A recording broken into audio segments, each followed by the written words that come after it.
2013 সালের 5ই মের শাপলা চত্বরের হত্যাকাণ্ডের বিচার ছাড়া বাংলাদেশ চলতে দেওয়া হবে না। হাসিনার বিদায়ের মাধ্যমে দেশ একটি আযাব মুক্ত হয়েছে। মার্কিন আগ্রাসনের আযাব যেন বাংলাদেশে না আসে। ইউনূস সাহেবকে বলে দিচ্ছি, আলেম ওলামা পীর মাশায়েখদের সিদ্ধান্তের বাইরে যুক্তরাষ্ট্রের কোনো এজেন্ডা বাংলাদেশে বাস্তবায়ন করতে দেওয়া হবে না। সেজন্য প্রয়োজনে আরেকবার বাংলাদেশের মুসলমান রক্ত দিতে বাধ্য হবে। পিলখানা হত্যাকাণ্ডের ইতিহাস আমরা ভুলে যাই নাই। আনগঞ্জে যে লোকটা বলতো খেলা হবে, যখন ডেট ফাইনাল হলো খেলোয়াড় পালায়ে গেল।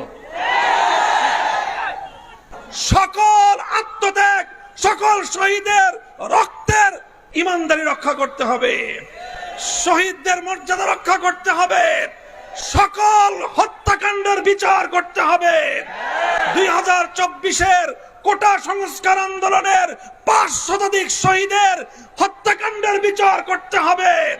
2021 সালের মোদী বিরোধী আন্দোলনের হত্যাকাণ্ডের বিচার করতে হবে। 2013 সালের 5ই মের শাপলা চত্বরের হত্যাকাণ্ডের বিচার ছাড়া বাংলাদেশ চলতে দেওয়া হবে না। ইনশাআল্লাহ এভাবেই বর্তমান এই অন্তর্বর্তীকালীন সরকারকে আমরা সাহায্য করব, সহযোগিতা করব। তারা আমাদের প্রাণের দাবিগুলো পূরণ করবেন সেই প্রত্যাশা ব্যক্ত করছি। স্বাধীনতার 50 বছর পরে এসেও তারা রাজাকার নাম দিয়ে এদেশের ধর্মপ্রাণ জনগোষ্ঠীকে তারা দাবায় রাখবার ষড়যন্ত্র করেছিল। যখন গোটা দেশের সমস্ত মেধাবী ছাত্র জনতাকে রাজাকার বলে গালি দিয়েছিল, তখনই আন্দোলন বারুদের মতো জ্বলে উঠেছে। বাংলাদেশে স্লোগান উঠেছিল, আমি কে তুমি কে। কে বলেছে? আমি বলতে চাই, মনে রাখতে হবে এই ঐক্যই এই আন্দোলনের মজবুত ভিত। আগামী দিনে এই ঐক্যকে ফাটল ধরাবার জন্য পরাজিত শক্তি আবার চেষ্টা করছে। হে স্কুল কলেজ ভার্সিটির ছাত্ররা, তোমাদেরকে আমাদের মাদ্রাসার অঙ্গনে আমি স্বাগত জানাই। তোমরা মসজিদে আসবে, মাদ্রাসায় আসবে, হাটহাজারীতে আসবে, নারায়ণগঞ্জের মাদ্রাসাগুলোতে, ঢাকার শহরের মাদ্রাসাগুলোতে তোমরা আসবে। আমার মাদ্রাসার সন্তানেরা টিএসসি চত্বরে যাবে। তোমরা শহীদ মিনারের সামনে গিয়ে ইসলামী ক্যালিগ্রাফি আঁকবে। বাংলাদেশের বাংলা ভাষার মর্যাদা রক্ষা করবার জন্য যেভাবে আন্তর্জাতিক মাতৃভাষা দিবস হিসেবে 21শে আগস্ট স্বীকৃত হয়েছে, সেই ভাষার মর্যাদা আমাদেরকেও রক্ষা করতে হবে। এমনি ভাবে যে কোনো মূল্যে ঐক্যকে অটুট এবং মজবুত রাখতে হবে। ইনশাআল্লাহ ছাত্র জনতার এই যে রাষ্ট্র সংস্কারের যে আন্দোলন, এই আন্দোলনে আমরা সর্বাত্মক সহযোগিতা করব। নারায়ণগঞ্জের সংগ্রামী জনতা, আপনারা শান্তি সমাবেশ থেকে আমাদের স্পষ্ট পয়গাম, সংখ্যালঘুদের জানমাল, ইজ্জত আবরু, তাদের ধর্মীয় উপাসনালয়গুলোর নিরাপত্তা হেফাজতে ইসলাম দায়িত্ব পালন করছে, অব্যাহতভাবে করে যাবে। আপনারা ওলামায়ে কেরামকে, ইমাম সাহেবদেরকে এই ক্ষেত্রে সহযোগিতা করবেন। প্রত্যেকটি মার্কেটে, প্রতিটি ইন্ডাস্ট্রিয়াল এলাকায় নিরাপত্তা নিশ্চিত করবার জন্য যতক্ষণ পর্যন্ত আইন শৃঙ্খলা রক্ষাকারী বাহিনী স্বাভাবিকভাবে দায়িত্ব পালনে নিয়োজিত না হতে পারবে, দেশের ছাত্র সমাজ যেভাবে দায়িত্ব পালন করছে এভাবে দায়িত্ব পালন করে যাবে। ওলামায়ে কেরাম, আলেম সমাজ, ইমাম সাহেবান, আপনাদের নেতৃত্বে আপনারা তাদেরকে সহযোগিতা করে যাবেন। আরেকটি পয়গাম আমি দিতে চাই, এই আগস্ট বিপ্লব, 5ই আগস্টের এই গণ অভ্যুত্থান, এটি রচিত হয়েছে এদেশের সর্বশ্রেণীর ছাত্র জনতার ঐক্যবদ্ধ এক মজবুত দৃঢ় ঐক্যের মাধ্যমে। এই ঐক্যে যেভাবে আমার স্কুলের ছাত্রছাত্রীরা ছিল, এই ঐক্যে যেভাবে কলেজের ছাত্রছাত্রীরা ছিল, ইউনিভার্সিটির ছাত্রছাত্রীরা ছিল, একইভাবে টেকনাফ থেকে তেতুলিয়ায়, হাটহাজারী থেকে রহমানিয়ায়, প্রতিটি স্তরে আমার মাদ্রাসার ছাত্ররাও হাতে হাত রেখে রাজপথে আন্দোলনের এক অটুট বন্ধন তৈরি করেছিল। আজ তাই পরাজিত শক্তি চায় আবার আমাদের মধ্যে বিভেদের দেয়াল তৈরি করতে। বিগত পতিত স্বৈরশাহী আওয়ামী সরকার তারা 16 বছরের চেষ্টার মধ্য দিয়ে চেয়েছিল জাতির মধ্যে বিভেদ তৈরি করতে। আগামীকাল ঢাকায় বাইতুল মুকাররমের উত্তর গেটে হেফাজতে ইসলামের মহাসমাবেশে যোগদান করার আহ্বান জানাচ্ছি। যাবেন তো ইনশাআল্লাহ? 1971 সনে মুক্তিযুদ্ধ করে দেশ স্বাধীন হয়েছিল। পরিপূর্ণ স্বাধীনতা আমরা অর্জন করতে পারি নাই। গত 17 বছর বাংলাদেশের মানুষকে রক্তে রঞ্জিত করে, নির্যাতন করে, জগদ্দল পাথরের মতো আওয়ামী সরকার যে দুঃশাসন চালিয়েছিল, সেই দুঃশাসনের বিরুদ্ধে আমরা গত 15 বছর লড়াই করেছি।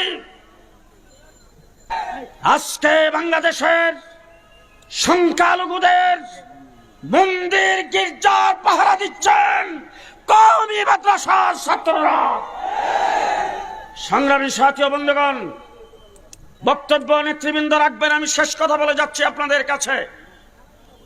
2018 সালের নির্বাচনে আপনাদের এই নারায়ণগঞ্জের কৃতি সন্তান আলেম ওলামায়ে কেরামের নয়নমণি মুফতি মুনির সাহেব বিপুল ভোটে নির্বাচিত হয়েছিলেন, কিন্তু কুচক্রী মহল তাকে এমপি হিসাবে ঘোষণা করে নাই। তার দাঁত ভাঙ্গা জবাব আগামী নির্বাচনে কে কে দেওয়ার জন্য প্রস্তুত। সংগ্রামী সাথী ও বন্ধুগণ, সংগ্রামী সাথী ও বন্ধুগণ, আগামীকাল বাইতুল মুকাররম উত্তর গেটে বিকাল 3টায়, কয়টায়, কবে কবে আগামীকাল আমাদের নায়েব আমির হযরত মাওলানা আব্দুল আওয়াল সাহেব, মাওলানা ফেরদাউসুর রহমান সহ নারায়ণগঞ্জের হেফাজত নেতৃবৃন্দ আগামীকাল এখান থেকে যাওয়ার জন্য যেভাবে প্রস্তুতি গ্রহণ করবেন, আপনারা কি যাওয়ার জন্য প্রস্তুত? নাসরুম মিনাল্লাহ ফাতহুন করিব, আবাশশিরিল মুমিনিন। আসসালামু আলাইকুম। সংগ্রামী জনতা, এ পর্যায়ে আপনাদের সামনে বক্তব্য রাখবেন হযরতুল আল্লাম মুফতি এনায়েতুল্লাহ আব্বাসী পীর সাহেব জৌনপুর।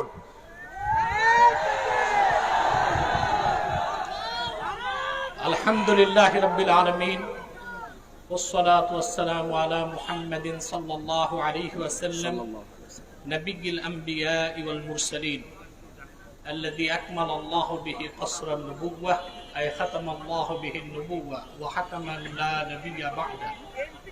সম্মানিত সভাপতি, ছাত্র জনতা, তৌহিদি জনতা, আপনাদের সকলকে ধন্যবাদ। সময় খুব সংকীর্ণ, কিছুক্ষণ পর মাগরিবের আজান হয়ে যাবে। নারায়ণগঞ্জে যে লোকটা বলতো খেলা হবে, যখন ডেট ফাইনাল হলো খেলোয়াড় পালায়ে গেল। আমি আরেকটি কথা বলবো, শুধুমাত্র ছাত্র জনতার আন্দোলনে এই অভ্যুত্থান হয় নাই। সুদীর্ঘ 15 বছর হেফাজতের নেতৃবৃন্দ কারাবরণ করেছে। শাপলা চত্বরে আমার দেশের কওমি মাদ্রাসার তরুণ সন্তানরা জীবন উৎসর্গ করেছে।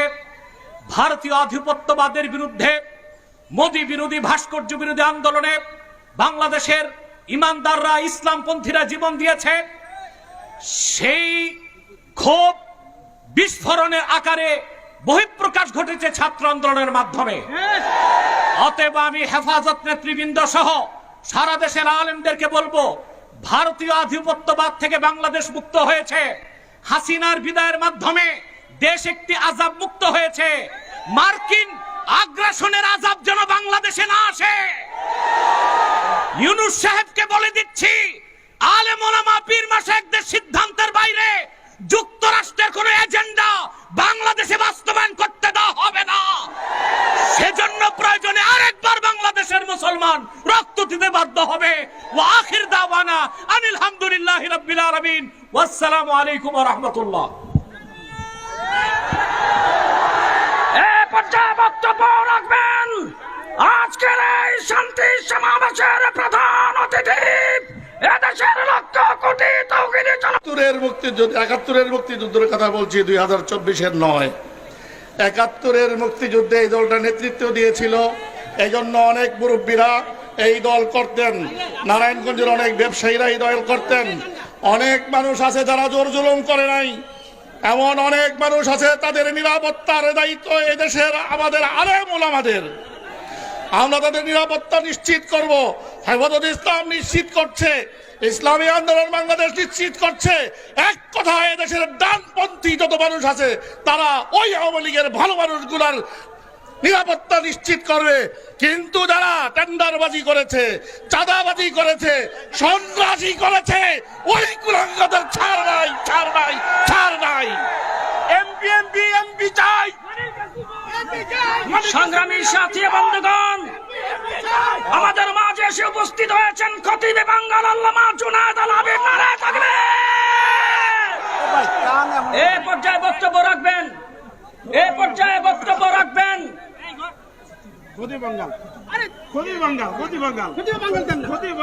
খতিবে বাঙ্গাল হেফাজত ইসলাম বাংলাদেশের সহ সভাপতি, এদেশের লক্ষ কোটি মানুষের হৃদয়ের স্পন্দন, বাতিলের আতঙ্ক, আল্লামা জুনায়েদ আল হাবিব। আল্লামা জুনায়েদ আল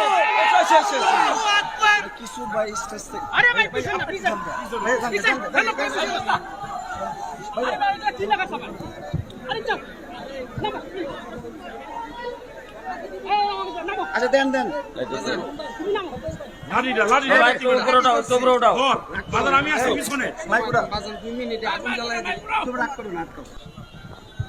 এই পর্যায়ে সভাপতির বক্তব্য এবং দোয়া পরিচালনা করবেন।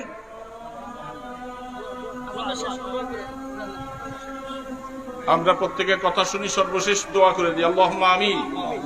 আয় আল্লাহ, মেহেরবানি করে আমাদের এই সমাবেশকে তুমি কবুল করো। ইয়া আল্লাহ, এর মাধ্যমে সারা বাংলাদেশে শান্তির ব্যবস্থা করে দাও। সংখ্যালঘুদের উপরে যেন কোনো রকম নির্যাতন না হয়, সংখ্যালঘুদের জানমালের নিরাপত্তার দায়িত্ব আমরা নিবার মতো তৌফিক দান করো।